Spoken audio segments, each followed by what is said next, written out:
My name is Laura Peterson, and I'm a psychology teacher at Hamilton High School. I have a bachelor's degree in psychology from UCLA and a master's degree in education as well. What part of the brain is used to identify emotions, specifically love? Well, the brain is a very complex organ, and there are many different areas that interact to produce things like emotion. For one, the hypothalamus is very involved in our sex drive, and the limbic system plays a huge role in our developing all different types of emotions. What reactions do humans have to love?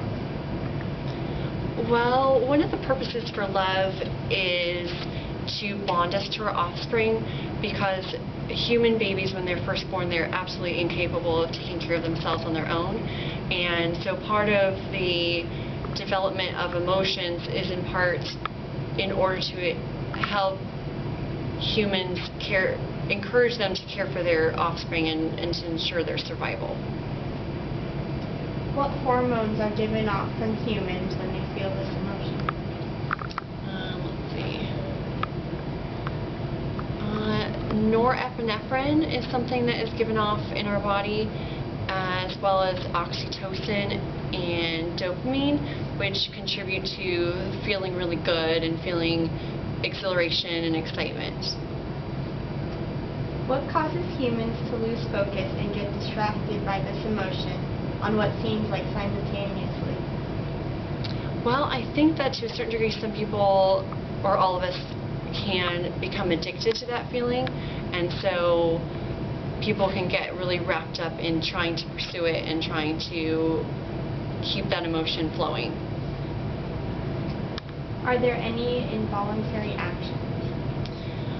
Well, I think there could be. You could argue that maybe some blushing, so redness to the face, or increased heart rate or sweating, things like that could be associated with the feeling of strong attraction, emotions, and maybe even love as well. Do people ever see or feel anything abnormal to what they feel normally?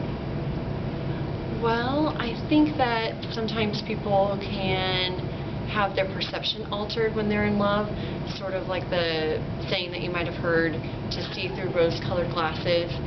So everything that you see, you're interpreting it in a certain way based off of your feelings for that person. So maybe if you're in love with them, when they do something ordinarily someone else you might interpret as being mean or as being thoughtless, or maybe something kind of bad, you actually interpret it as being okay.